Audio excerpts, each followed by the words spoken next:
हम तो खुद तैयार हैं गिरफ्तारी देने के लिए। हम सिर्फ ये कहते हैं कि जो कानून और आइन के तकाजे हैं वो पूरे किए जाएं। हम गिरफ्तारी दे देंगे, कोई मसला नहीं। यकीन है कि अगर हमें ये गिरफ्तार करेंगे कि हमें किसी अदालत में इन पर्सन पेश नहीं करेंगे, ये जिस करना कोई मुश्किल काम नहीं है। इस मुल्क में हर रोज़ बेगुनाह लोगों के खिलाफ झूठे पर्चे काटे जाते हैं और हमारे खिलाफ भी यही किया जा रहा है। हम उन्हें फेस करेंगे।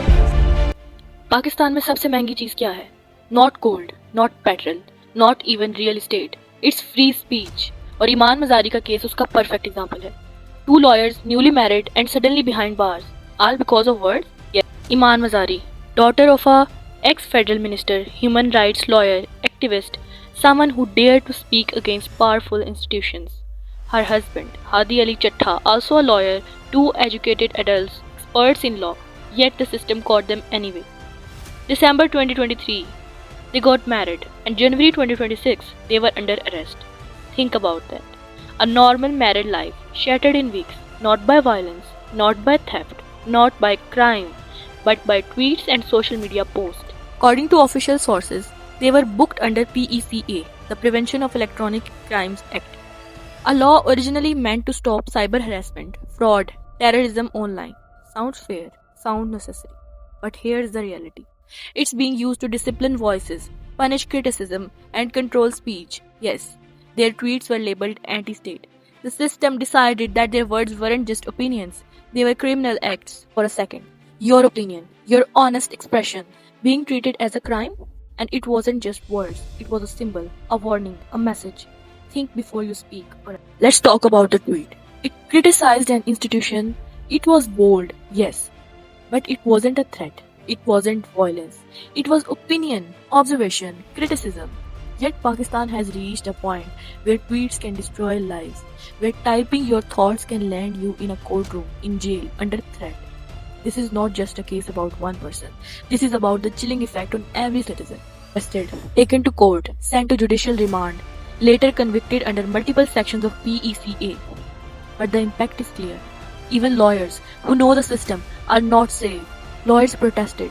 Human rights organizations raised alarms, but the state's message was clear. No one is untouchable. No one is above fear. Think about that. When the guardians of law are afraid, what hope does a student, a journalist, or a teacher have? This is not just the Iman Mazari case. It is a symptom of Pakistan's culture of fear. From childhood, we are taught, ज़्यादा मत बोलो, system से मत टकराओ, अपना काम करो, be brutally honest. This isn't about protecting the state. It's about controlling thought, opinion, and questioning. A nation that silences thinker is a nation on autopilot. It moves, it breathes, but it does not live.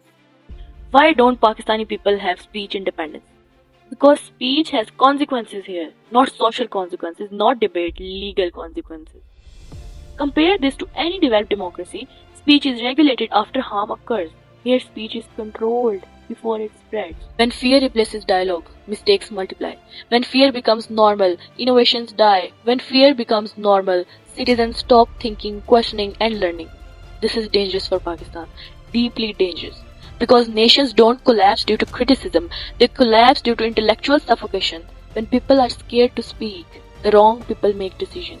Corruption spreads, mistakes multiply, extremism rises. A silent nation is not a strong nation. It's a nation pretending to be stable. Case is not about liking or hating Iman Mazari. It's about one brutal truth. In Pakistan, free speech exists only until it becomes inconvenient.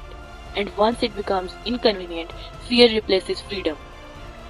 Today it's a lawyer, tomorrow a journalist, next day a student, and then what? It could be you, it could be me, it could be any other person. So ask yourself, how much silence are we willing to buy for safety? Because history is clear. When fear is normal, freedom becomes fiction. And the real tragedy, most people don't even notice it happening. If this video made you uncomfortable, it's very good. Truth usually does. Thank you.